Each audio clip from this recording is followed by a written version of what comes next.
Hi అందరికీ నమస్కారం. నేనైతే గ్రూప్లోకి వచ్చి చాలా రోజులైంది. కానీ మన బిందు బిలమంగళ గారు పెట్టిన వంటల పోటీలో పార్టిసిపేట్ చేయాలని, పాల్గొనాలని, ఒక మంచి వంట మీకు చూపించాలని ప్రయత్నిస్తున్నాను. దానిలో భాగంగానే ఇవాళ మీకు ఊదలతో కిచడీ చేయడం. ఇవి ఊదలండి. ఊదల్ని కంపల్సరీగా చిరుధాన్యాలు ఏవైనా సరే వాటిలోని పోషక విలువలు మన గట్ హెల్త్కి బాగుండాలి అంటే 5 to 6 అవర్స్ మినిమం నానబెట్టాలన్నమాట. నానబెట్టకుండా వాడకూడదు. వాడకపోతే స్టమక్ అప్సెట్ అవుతుంది. ఇట్లా నానిన తర్వాత ఇవైతే చాలా ఇంత బాగుంటాయి అన్నమాట. 5 to 6 అవర్స్ పైన అయినా నానబెట్టినా కానీ పర్వాలేదు. ఊదల తర్వాత దీనిలో మెయిన్ ఇంగ్రీడియంట్ ఏంటంటే పెసలు. పచ్చి పెసల్ని ముందు రోజే నానబెట్టి దాన్ని ఒక క్లాత్లో చుట్టేసి ఉంచితే అవి మొలకలు వస్తాయి. మొలకలు తినని మళ్ళీ ఆ మొలకలు తింటారో లేదో, కొంచెం గుజ్జుగా కిచిడి కాబట్టి గుజ్జుగా ఉండాలని మిక్సీ పట్టాను. మిక్సీ పడితే ఇలా ఉంటుందన్నమాట. ఇలా మిక్సీ పట్టిన దాన్ని మనం ఇప్పుడు ఫ్రై చేసుకోవాలన్నమాట. ఇది కావాల్సిన వెజిటేబుల్స్ బంగాళదుంప, పచ్చిమిర్చి, క్యారెట్, వంకాయ, ఇది మా పెరట్లో వచ్చినవి, బీన్స్, క్యాబేజ్, క్యాప్సికమ్ అండ్ టమాటా. వీటన్నిటిని మనం సన్నగా ఇప్పుడు మనం నెయ్యి తీసుకుంటున్నాం. నెయ్యి వేసుకున్నాక ఇది కొంచెం చెట్పటమన్నాక దీనిలోకి నెయ్యి అయితేనే బాగుంటుందండి. పచ్చిమిర్చి వేసి బాగా వేగనివ్వాలి. వేగనిచ్చాక ముందుగా తరిగి పెట్టుకున్న క్యాబేజ్, క్యారెట్, బీన్స్, బంగాళదుంప, క్యాప్సికమ్ ఇవన్నీ కొంచెం వేగాలండి. బాగా వేగిన తర్వాత మనం వంకాయలు చూపించాం కదా, ఆ వంకాయలు ఇప్పుడు వేసుకోవాలి. తర్వాత లాస్ట్లో టమాటాలు వేసి వేయించాలన్నమాట. వంకాయ ముక్కలు ఇప్పుడు మన కూరగాయ ముక్కలన్నీ వేగిపోయాయండి. బాగా చక్కగా వేగాయి. దీనిలోకి మనం ఇది మిక్సీ పట్టుకున్న పచ్చిపెసల్ని వేసి బాగా వేయించాలి. ఫ్రై చేయాలి. ఫ్రై అయ్యాయండి. ఫ్రై అయ్యాక దీనిలోకి మనం నానబెట్టేటట్టు బాగా వేయించుకోవాలి. మనకి ఇవి మంచిగా స్మెల్ వస్తాయి అన్నమాట.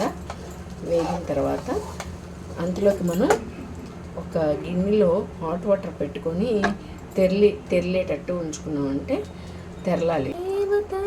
పోసాం కదా, దీనిలో ఇప్పుడు మనం సరిపడా ఉప్పు, కొంచెం పసుపు, ఇది లేకపోతే పిల్లలు తినరు, అండ్ ఇంగువ కొంచెం. ఇంకేంటండి విశేషాలు? ఇది ఉడికే లోపల మనం బిందు బిల్వమంగళ గారంటే మనకు గుర్తుకొచ్చేది తిరుపతి హెచ్ఎం గారంటే మాకైతే చిన్నప్పుడు హెచ్ఎం గారంటే చాలా హైట్గా ఒక కర్ర పట్టుకుని దాని చివర గుండు ఉండేది. ఆవిడని చూస్తేనే మాకు భయం వేసేది. కానీ బిల్వమంగళ గారు అయితే అలా ఉండరు. అనగానే ఇంకా తిరుపతి అనగానే మనకు గుర్తుకొచ్చేది వెంకటేశ్వర స్వామి అనగానే మనకి ఆచార్య సంకీర్తన ఒకటి పాడాలని మీ ముందుకి వస్తున్నాను. అదివో అల్లదివో శ్రీహరివాసము 10,000 శేషుల పడగల యము. అదివో అల్లదివో శ్రీహరివాసము, అది వెంకటాచలమఖిలోన్నతము. అదివో బ్రహ్మాదులకపు రూపము, అదివో నిత్య నివాసమఖిలమునులకు. అది చూడుడది మృక్కుడానందమయము. అదివో అల్లదివో శ్రీహరివాసము, శ్రీహరివాసము.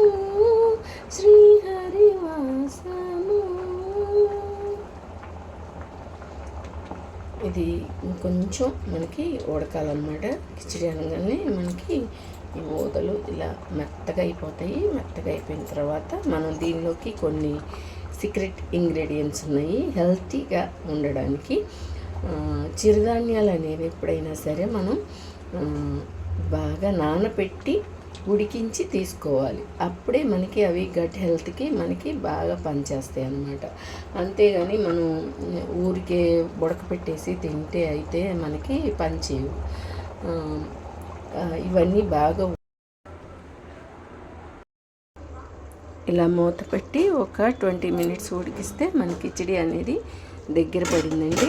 దగ్గర పడిన కిచిడీలో ఇప్పుడు సీక్రెట్ ఇంగ్రీడియంట్స్ చెప్పా కదా, ఏంటో చూపిస్తాను.